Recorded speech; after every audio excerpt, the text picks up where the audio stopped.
Today we're going to be looking at a helmet that doesn't get the recognition it so desperately deserves, the Nolan X-804RS.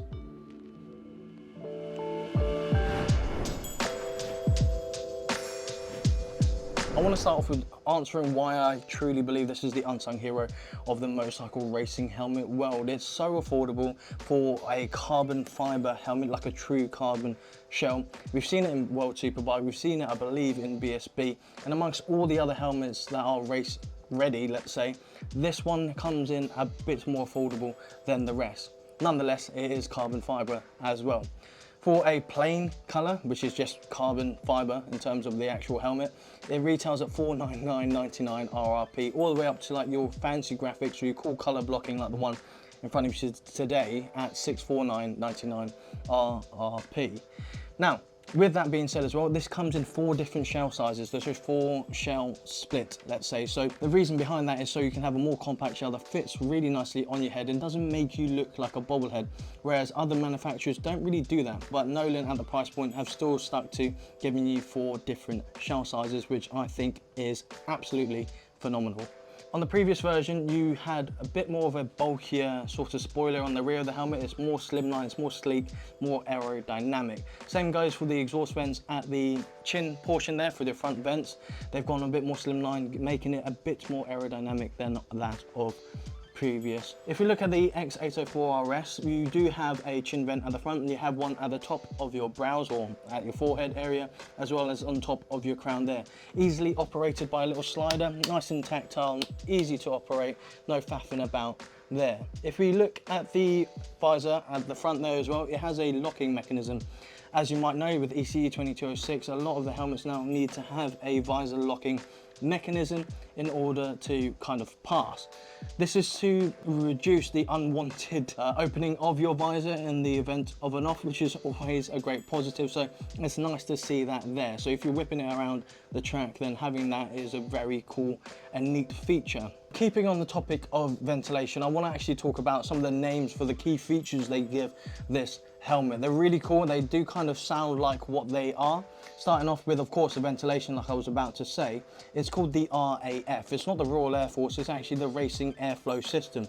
As you might know, in a racing helmet, you need heavy ventilation to keep you nice and cool and stop you from sweating or getting muggy within the inside of the helmet. You can actually see the channels behind the crown padding that give you optimal airflow within the actual helmet, which I thought was pretty cool. It's a weird mix when it comes to my sort of head shape, so my comparison may be different to yours, but I truly believe it is true to size. So if you're a medium in a different sort of manufacturer of helmet, then you'll be a medium in this one too. Now, if we look at the actual interior of the crown pad and the cheek pads, you have the option to be able to like pad it out and also lessen it if you so choose to. So you can get a true custom fit within the Nolan X-804RS.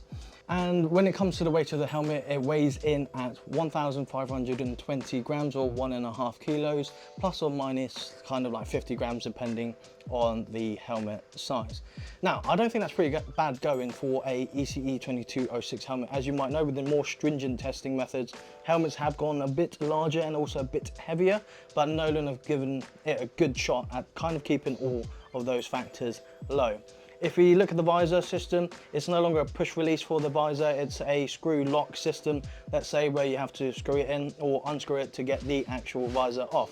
The field of view is still massive. You can see a lot in your peripherals without actually compromising that with the shell being in the way, let's say. So when you're either tucked in or just pootling along on your bike, you will have no obstructions in your actual view.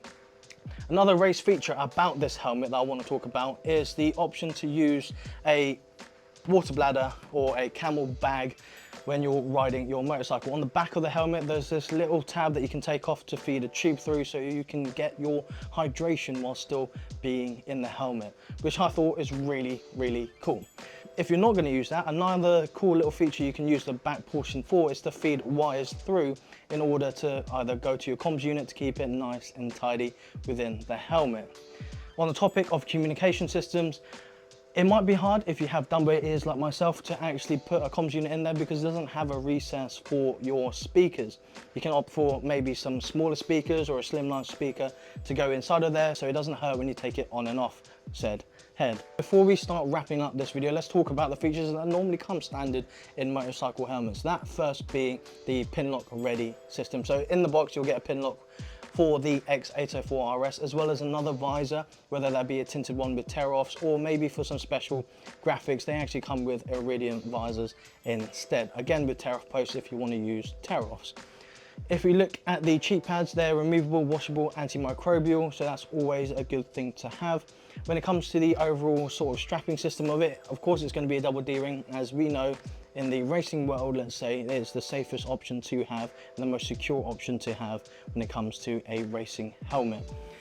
Now, it also has a chin curtain, so if it gets a bit colder outside or if you feel like there's too much of a draft underneath the helmet, you can put a chin curtain in there to kind of give you a better seal around your neck portion. So it's going to be nice, secure, and also less noisy. As you might know, with a carbon helmet, it might be a little bit noisier than expected. So just chuck in some earplugs like the MotoGP legends do anyway. So my final thoughts, if you are a person looking to get yourself into like a racing helmet, then the best place to start for me within our 16 UK stores is to just pop down, try on the Nolan as your basis, the X-804RS, try that on, see where you lie or stand with this helmet and kind of just go from there, because when it comes to the overall price, it's really competitive. When it comes to the construction of the shell, it's by none one of the best. When it comes to fit and comfort, again, one of the best. And it's a good baseline to just start if you're looking for a racing helmet. Now, with it being carbon fiber, you might also encounter another sort of issue if you go into that world, which is wind noise.